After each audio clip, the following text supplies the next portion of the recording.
सबसे पहला नियम है कब्रिस्तान में इसे कभी मत खेलो। दूसरा नियम है अकेले खेलना मना है। और तीसरा और सबसे ज़रूरी नियम है आपको हमेशा अपनी चाल चलने के बाद गुड बाय कहना पड़ेगा, अलविदा कहना पड़ेगा। इस संबंध में मैक्स अपने अनुभव के बारे में बताते हैं।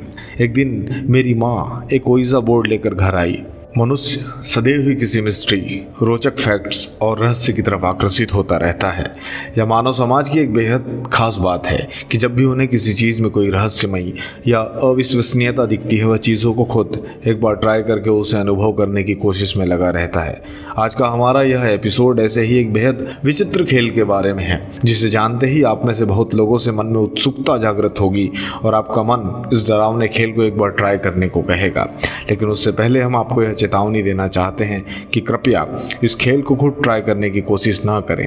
हमारा उद्देश्य किसी भी तरह के अंधविश्वास या अफवाह को बढ़ावा देना नहीं है। हमारा एकमात्र उद्देश्य अपनी ऑडियंस को एंटरटेन करना है और हमारी अपडेट का उद्देश्य आपको तरह तरह की नॉलेज पहुंचाना है। जिस डरावने खेल की हम आज बात करने वाले हैं उसका नाम है ओइजा बोर्ड। तो चलिए दोस्तों शुरू करते हैं। इस टॉकिंग बोर्ड का इस्तेमाल सबसे पहले 11वीं सदी में सोंग डायनेस्टी द्वारा किया गया था और फिर 18वीं सदी के अंत तक यह talking board America, Britain, India और जापान जैसे देशों तक पहुंच चुका था। 1886 के समय तक यह खेल महज एक खेल न बनकर स्पिरिचुअलिज्म में बदल चुका था और 1886 में अमेरिका के लोग इस टॉकिंग बोर्ड को सिविल वॉर में शहीद हुए अपने परिजनों की आत्माओं से बात करने के लिए इस्तेमाल करने लगे थे। तब के लोगों का मानना था कि इस टॉकिंग बोर्ड की सहायता से अपने परिजनों की आत्मा को बुलाया जा सकता है और एक बार जब उनकी आत्मा इस बोर्ड पर आ जाती है अब वह लोग इन आत्माओं से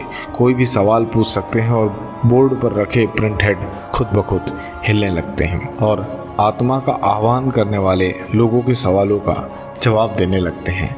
सन 1890 में एलिजा बॉन्ड ने इस टॉकिंग बोर्ड का पेटेंट हासिल कर लिया और इस टॉकिंग बोर्ड के निर्माण के आधिकारिक निर्माणकर्ता बन गए। 1981 में एलिजा बॉन्ड की कंपनी के ही एक कर्मचारी ने इस कंपनी को टेक ओवर कर लिया और इस टॉकिंग बोर्ड को ओइजा बोर्ड का नाम दे दिया गया। उस कर्मचारी का कहना था कि यह ओइजा बोर्ड नाम भी उसे इस बोर्ड के इस्तेमाल करने के बाद ही मिला है। इस बोर्ड की सबसे खास बात यह है कि इस बोर्ड की सहायता से किसी भी आत्मा को बुलाया जा सकता है। तो जानते हैं ओइजा बोर्ड से जुड़ी कुछ बेहद मिस्टीरियस पात्रों को। ओइजा बोर्ड को डॉपिंग बोर्ड के नाम से भी जाना जाता है।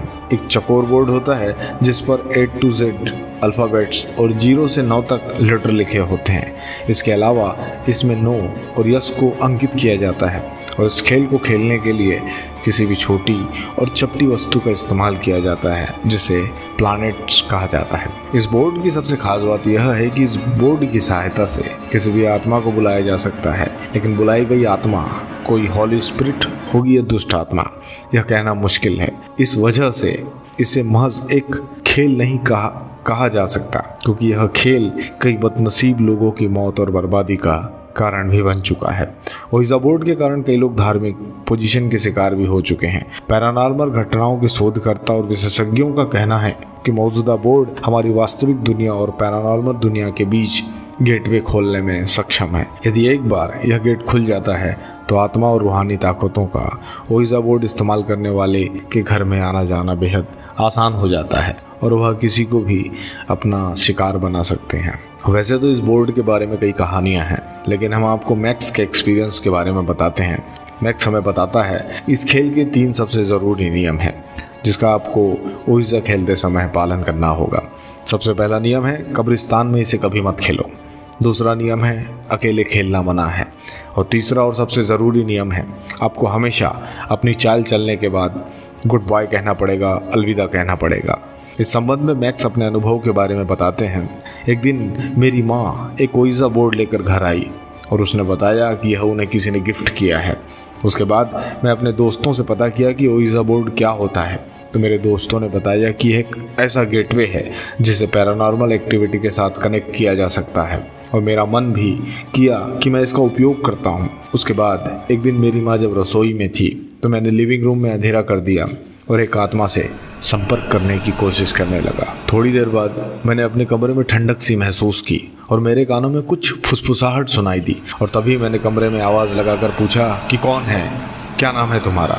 तभी मुझे धीरे से मेरे कानों में फिर से फुसफुसाहट सुनाई दी। उसने अपना नाम बताया, कार्टर।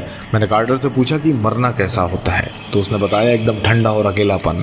और तभी मैंने महसूस किया कि मेरा कमरा एकदम से ठंडा हो रहा है और मेरी माँ अब रसोई से निकलकर कपड़े धो रही थी। उसके बाद मैंने कार्टर से पूछा, तुम्हें मौका मिलने पर तुम मुझे नुकसान पहुंचाओगे?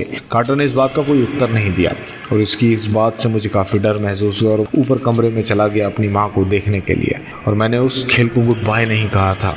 और जब मैं ऊपर पहुंचा तो देखा कि मेरी माँ नीचे कपड़े सुखाने जाने वाली है। उसके बाद जब मेरी माँ वापस रसोई घर में आई तो मैंने मौका पाकर फिर से वही खेल खेलना शुरू किया। लेकिन कार्टर शायद इस खेल में मुझसे काफ़ी आगे बढ़ चुका था। उसने तभी धीरे से फुसफुसाकर डरावनी आवाज़ में कहा, हाँ, मैं तुम्हें मौका मिलने पर नुकसान पहुँचाऊँगा। और इतना सुनते ही मैं काफ़ी डर गया था और बोर्ड को तुरंत अपने से दूर कर दिया और उसे गुड बाय भी नहीं कहा। उसके थोड़े दिनों तक मुझे घर में कुछ भी अजीब महसूस नहीं हुआ, लेकिन कभी कभी किसी की फुसफुसाहट सुनाई देती, जबकि मैं घर में अकेला बच्चा था और इस सब का दोष मैं अपनी माँ के ऊपर भी नहीं पड़ सकता था। एक दिन जब काफ़ी देर तक मेरी माँ वापस नहीं आई तो वही फुसफुसाहट की आवाज़ मैंने फिर से वापस सुनी।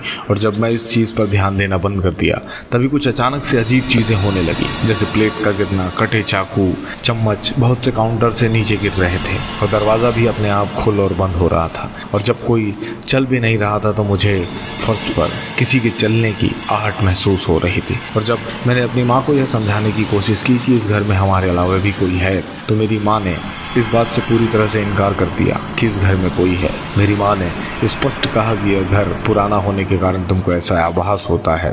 लेकिन मैं जानता था मेरी माँ अंदर ही अंदर डरती है और मैं ना डरूं इसलिए मुझे हिम्मत देने की कोशिश करती है। इस घटना के बाद मुझे उस ओइजा बोर्ड से बिल्कुल नफरत हो गई और हम लोगों ने उस घर को खाली कर दिया और उस बोर्ड को वहीं गार्डन में दफना कर आ गए हैं।